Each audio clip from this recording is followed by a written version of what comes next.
These hallowed grounds tell a tragic story.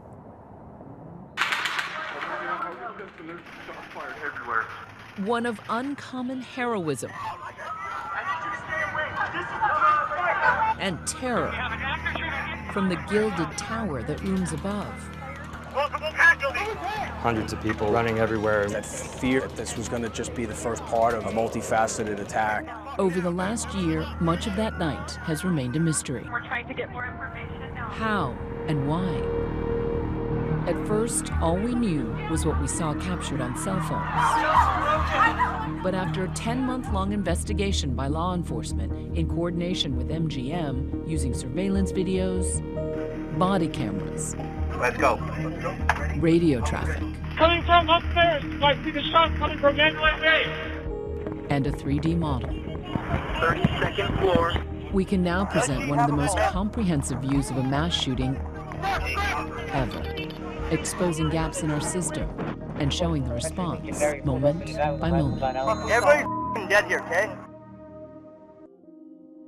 October 1st, 2017, Mandalay Bay security officer Jesus Campos is on a routine security check, assigned to a room alarm on the 32nd floor.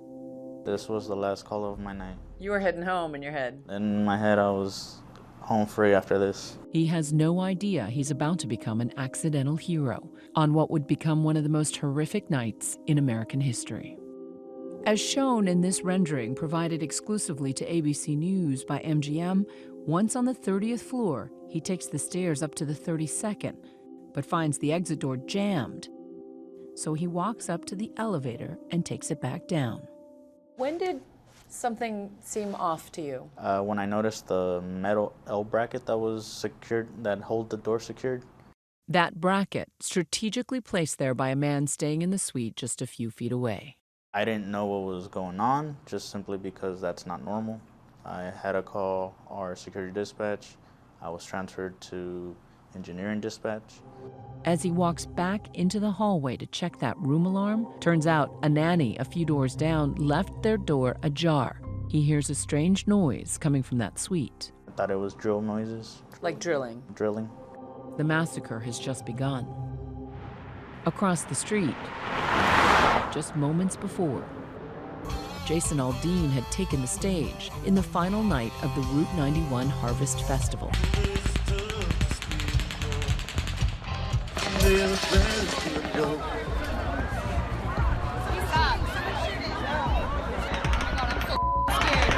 Bullets rain down on the 22,000 concertgoers packed into the open-air venue. That's just a firecracker. I know, but why would you do that? Confusion mixes with panic. There's people just running everywhere. Nobody knows where to go. In under a minute, over 100 rounds are fired into the crowd. Concertgoers flood 911. There's numerous reports coming in. We have 33 calls holding. It's an active shooter. It's fireworks!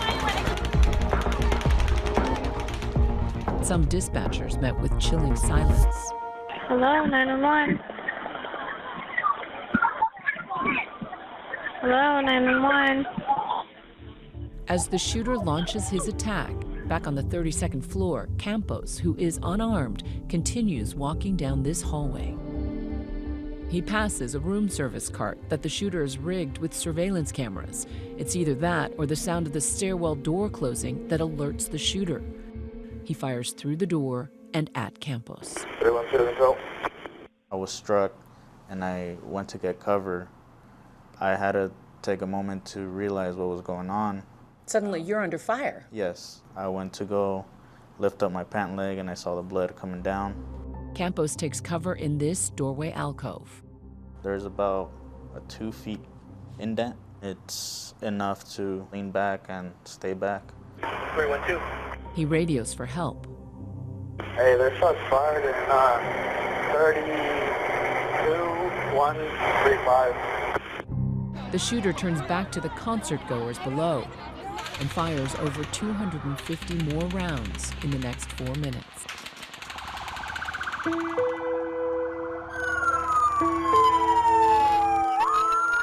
Las Vegas Metro police officers respond to the scene.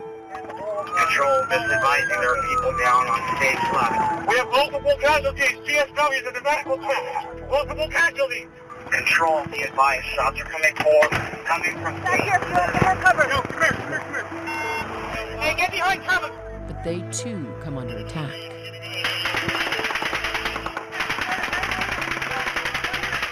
Can you see where it's come from? The officers are pinned down by automatic gunfire. Officer Brady Cook is shot. The moment captured on another officer's body camera. We're going down. You shoot first. Go to that wall. Pump that wall. Go. Get over the wall. Wait, what do we have though? Did they say they have one? Two active shooters. The echo of gunfire through the strip leads to mistaken reports of shooters in multiple hotels.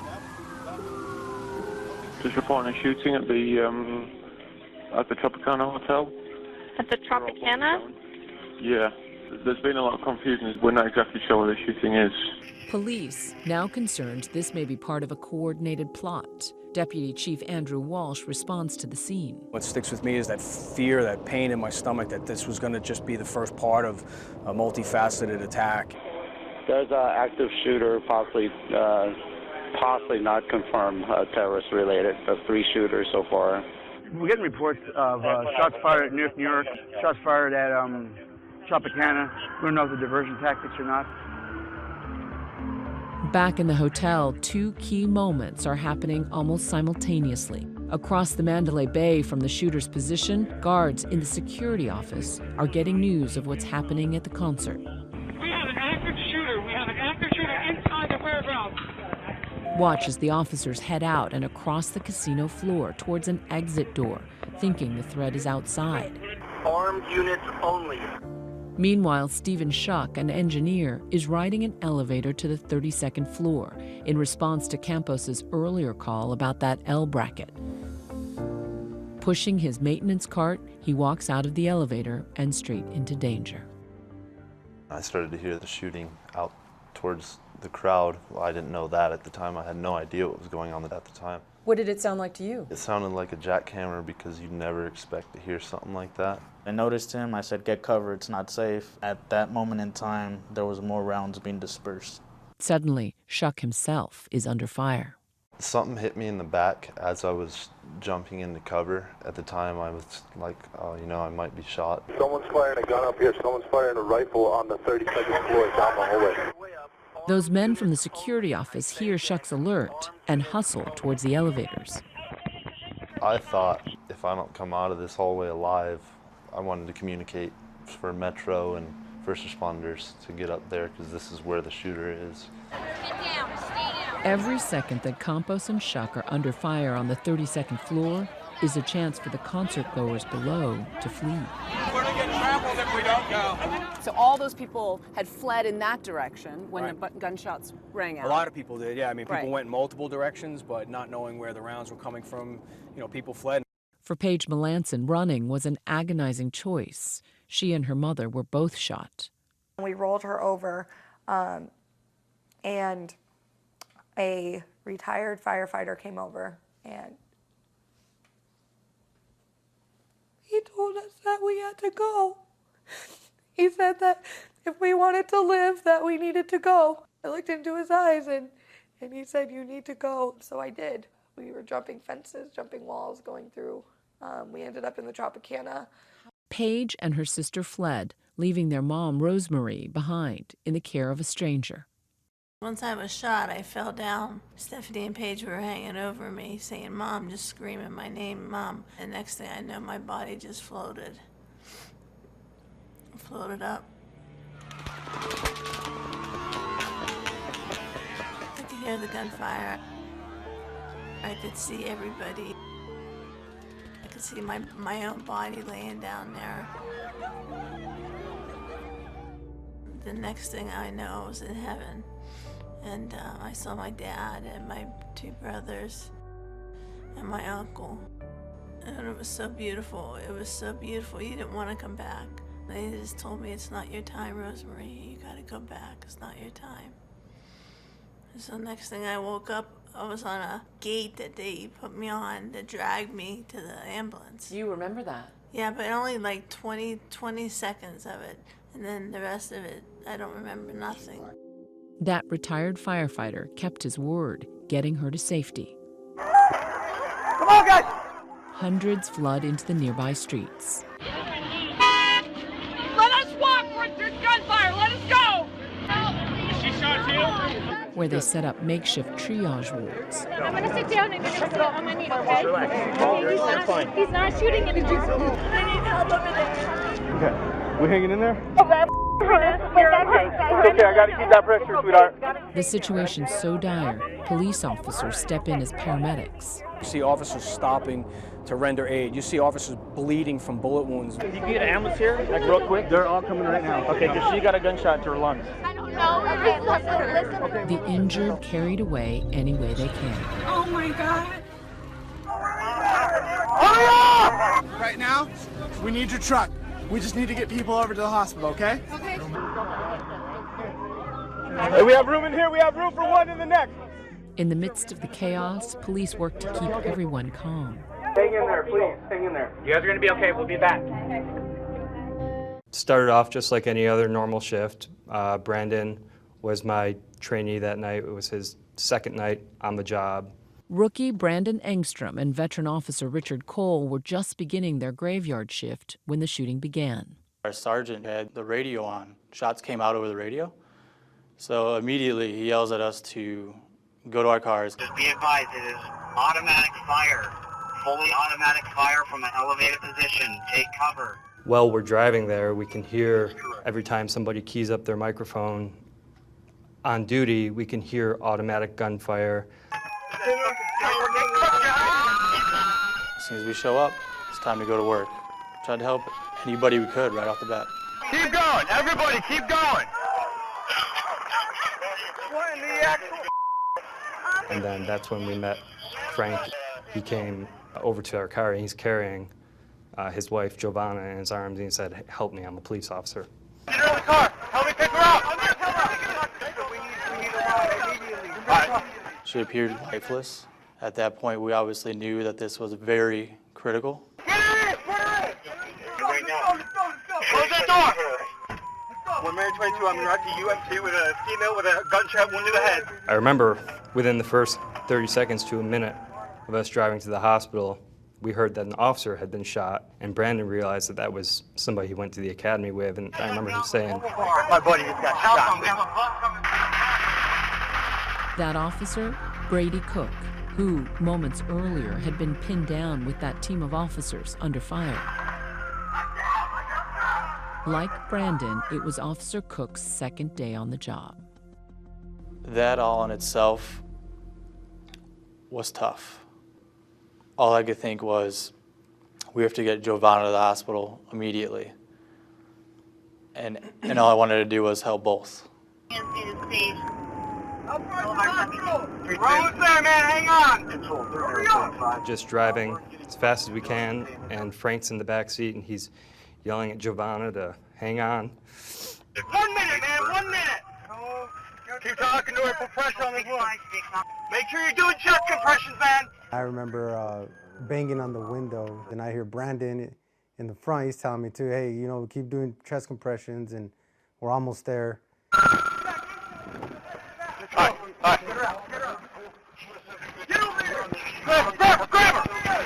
Brandon and I carried Giovanna into the hospital.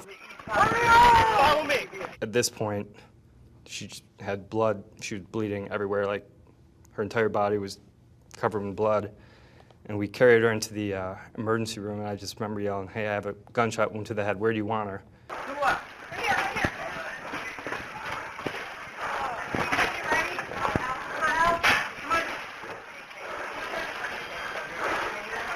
We set her down, and that was like the first moment that you had a chance to take a breath. And I looked down, and I'm covered in blood. I looked at Brandon. He said, "What are we doing?" I said, let's go, we gotta go back.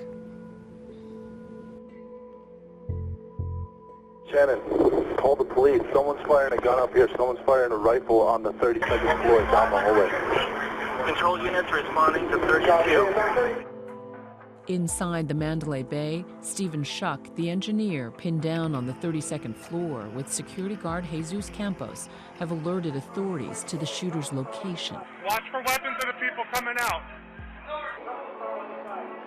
We're slowing the cops right now. Police spread out, sweeping through the hotel, looking for other threats. You got two behind you already. Metro Police, you're in here, sound off! Waking stunned guests in the process. Sir, you hurt? Clearing rooms, floor by floor. Break. Metro Police, put your hands up! There's an active shooter in the hotel, okay? Stay locked in your room, thank you. Yeah, 1,400 people. 10 minutes have passed since the first gunshots. By this point, the shooter has gone quiet.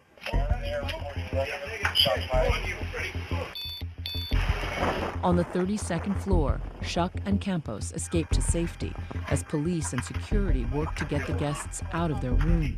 Let me see your hands! One coming down. Coming out. Go, go, go. Run. What is that cart that's in the hall? I don't know, and that's why you're not going any farther. They worry that room service cart is rigged with a bomb. You have police officers on a floor. What are they confronted with? Can they find out if it's a two-story suite or just one?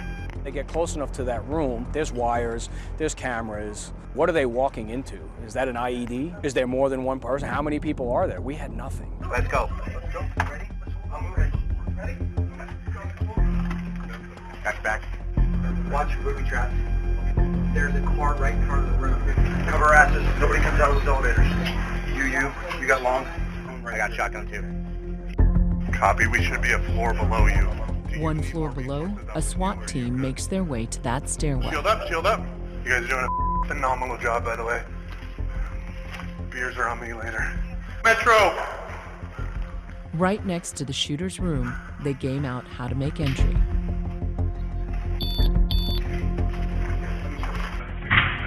They force open that bolted door.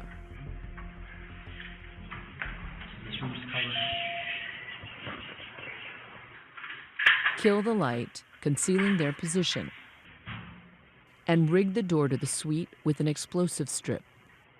Stand by for breach. Then a warning. Breach! Everyone in the hallway needs to move back. All units move back. Breach.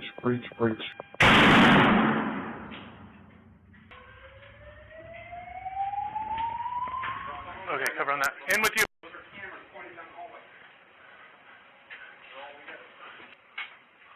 Clear. They find the shooter dead by a self-inflicted gunshot wound. Watch your back. Weapons scattered about.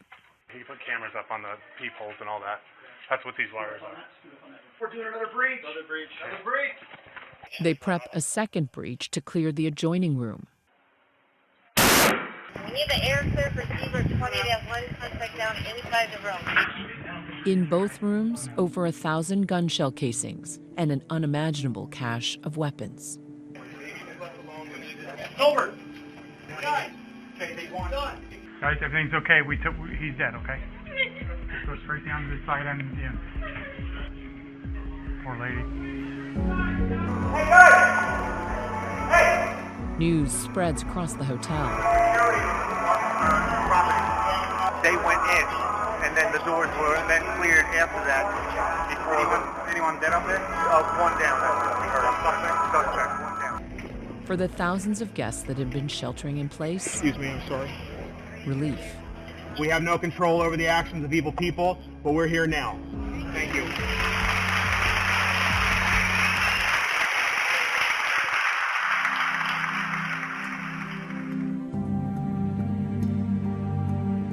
A devastating national tragedy in Las Vegas, claiming 58 lives and leaving hundreds injured. As a nation, it's as if we've grown desensitized to the horror of mass shootings. But the Las Vegas massacre seemed different. The deadliest mass shooting in American history. The shooter from his perch high up and far away, exposing the fact that nowhere is too far or too secure for a bullet's reach. For days, the festival grounds remain frozen in those moments of terror.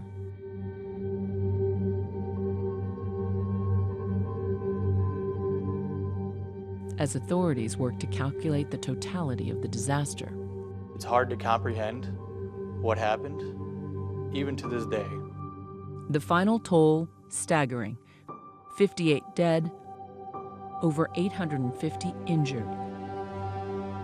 The deadliest mass shooting in modern American history.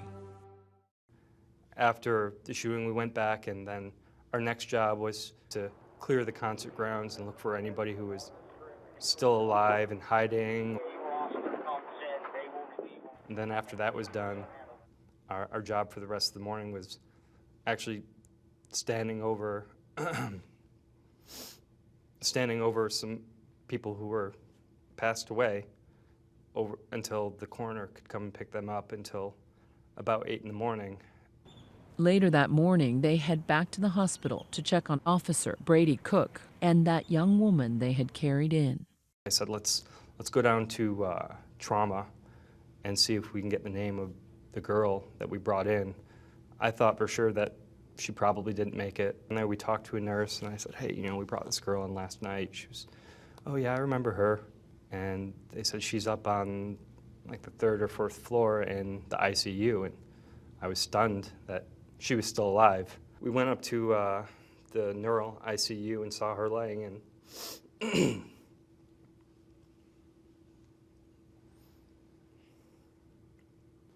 going to the hospital and learning that she's actually still alive was kind of like sunshine to a dark day. I saw it in their face that they were hurt by this, and they could, and I kept telling them, hey, be proud, you guys got my wife here. For Frank and Giovanna Calzadias, their swift actions meant the difference between life and death. There's nothing but love for those two guys. Yeah, for sure. I'm speechless. I don't know what words to say to them, that I'm grateful. They saved my life. In the days after the attack, the dark portrait of the man at the center of the massacre came into focus. The shooter, 64-year-old Stephen Paddock, a retired accountant and real estate investor, at one point a net worth of just over $2 million. But the scale and scope of what he did and how he did it remained a mystery. September 25th, 2017, security camera footage captures Paddock arriving at the Mandalay Bay Resort and Casino 6 days before the attack. He's a high roller, a regular at the hotel. He was a very typical guest. He was, in our estimation, the lowest risk type of individual. No alarm bells going off. Paddock checks into a suite on the 32nd floor, and he's given the VIP treatment, allowed to bring his luggage up through a service elevator. He just looks like a middle-aged guy with a lot of luggage going up to a room. In the Mandalay Bay, a sprawling metropolis of restaurants, nightclubs, and over 100,000 square feet of gambling, he is only one man in a sea of thousands. Over the course of the next 6 days, under the ever-watchful eyes above, Paddock moves about the hotel, where he's known to gamble tens of thousands of dollars at a time. He can be seen playing the slots, making a purchase at the resort shop, and leisurely walking around. He preferred to play video poker machines. He would stay at that for hours on end. And spend the nights here? Yes. Literally through the night? Over the course of his stay, he makes several trips to his house in Mesquite, Nevada, and brings in case after case after case of luggage. 21 suitcases in all, full of guns and ammunition. 4 days into his stay, he checks into an adjoining room on the 32nd floor, using the name of his girlfriend. Authorities say he'd already wired $150,000 to her in the Philippines. Finally, the investigation shows on October 1st, he orders room service and rigged those surveillance cameras before he brings in a final batch of suitcases and locks himself in his room. This will be the last known footage of Stephen Paddock alive. Since the night of October 1st, the story of what happened in this hallway on the 32nd floor has only been talked about, never seen, until now. Jesus was coming here to check this door, which had been left ajar by a nanny who wanted to check on the kids across the hall. Chunks of wall are missing because it's been taken out as evidence because shrapnel and bullets were flying down this hallway, shot from all the way in the other end. And as we get closer to where the shooter was hiding out, you can see more of the debris, more of the drywall, more of the soot. Behind this door, investigators would find 24 weapons, ranging from AR-15s with bump stocks to AR-10s with armor-piercing bullets, which are legal to buy but illegal to sell. He fired more than 1,000 rounds in 10 minutes, but he still had over 5,000 rounds of live ammunition. A person in our country can go out and buy that many weapons and not break the law until one of those kills a human being is a challenge for law enforcement. A lot of people looked at the arsenal and said, how could a man bring that much of an arsenal into a hotel? My first response to that is there are thousands of people walking through the front door, our back door, from the parking garage with luggage. We greet and welcome, and our first priority is to say, welcome. We're glad you're here. That's our first responsibility. Once I saw the arsenal that was up there, it's sickening. Since the attack, the Mandalay Bay has implemented new security measures. There are clearly random checks going on. How are dogs being used? Well, I think typically as a canine program to basically screen for things that we are concerned about. And authorities say casinos are now monitoring their visitors more closely. The casino industry is a fantastic partner for our town. The changes they've made with room checks and with who they're allowing to have rooms that overlook outdoor venues, both on the Strip and in downtown, they've been great partners for us. But now, more than a year later, we still don't know the answer to the big question: why? What do you know definitively about his motive? Yeah, nothing. Other places have had mass casualty incidents where shooters and gunmen have left behind manifestos. In this case, we just don't have that. The shooter may have taken his motive to the grave, but MGM says the massacre was still clearly an act of terrorism that the company argues they're not legally responsible for. Last summer, they made the controversial decision to sue over 1,000 victims of the Las Vegas attack. Citing a law passed after 9/11, MGM has gone to court arguing they are not financially liable because the security company they hired for the concert was federally certified against terrorist attacks. Survivors of the Las Vegas massacre now speaking out after they're now being sued by the owner of the Mandalay Bay Hotel. The company, aware of the backlash, says that MGM's lawsuit is simply a legal maneuver and not meant to be an insult to those who were injured or killed in the attack. You got hit with a lot of negative headlines in the past few months. What do you want the public to know?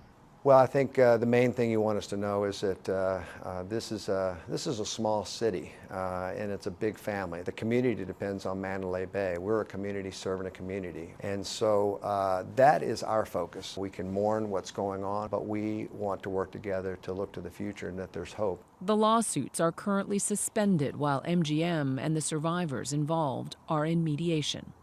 Survivors like Rosemarie Melanson and her two daughters, Stephanie and Paige. It has been such a year for you guys. We first talked to the Melansons last year, just a few days after the attack. They say it grazed about an inch or so deep. Paige was shot in the arm, but her mother Rosemarie's injuries were far worse when Paige and her sister were forced to leave her in the care of a stranger. Tell me what that bullet did to her body. Well, it came in from the upper right chest, and then it went sideways, and it severed where the esophagus meets the stomach. It broke some ribs. It tore through her intestines, but hit her liver, her spleen, and then when she was on life support in that first week, she was going into kidney failure as well. My mom's always been there for us, and so her not talking back to us, that was the hardest part for me. As part of their own healing process, the Melanson sisters relied on the Las Vegas dance studio they own. Dance has always been an outlet for us, and whether we're happy, those emotions come through. If we're upset, those emotions come through. That is our way to express ourselves. You broke it down and tighter. On her first day back to work after the attack, Paige let those emotions lay bare through dance.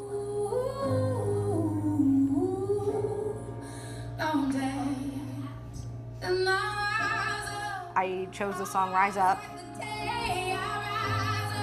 It just felt so good to move again and so good to interpret, what I had been feeling over the last 3 weeks. What were you feeling in that moment? Relief, because doctors had said that, it was going to be a long road, but my mom was going to make it. Okay, going downstairs. After nearly a year spent in and out of the hospital, Rosemary is heading home for good. We're gonna miss you, girl. Everywhere else. We want you to take care of yourself. So yeah, you can take your bath again. But the road to full recovery for Rosemary will be a long one. Just last month, the Department of Justice allocated close to $17 million to assist those affected by the shooting, money that could help families like the Melansons. What did you learn about your wife through all this? Well, how resilient she was, how strong a person she was. What did you learn about yourself during all this? That I'm stronger than I thought I was. And what have you learned about your family? That they're stronger than what I gave them credit for. And it seems everywhere you look, 1 year on, signs of that strength throughout the community. The city of Las Vegas came together almost as one big family. And they're still supporting each other despite the tragic event that happened. People still walk down the street, especially tourists on the Strip. They see us and they thank us for everything we do. All the first responders, paramedics, EMTs, for responding so fast. And also the people on the ground that were getting injured people into their vehicles and taking them to the hospital. I just thought that those, to me, are just my heroes, You saved countless lives down below. What goes through your mind when you think that? Just doing my job. I did it to the best of my ability, and then some. These two unlikely heroes, now back to work, carrying with them one solemn vow. I feel like I got a second chance, and 58 people didn't, and I need to live a good life to honor them.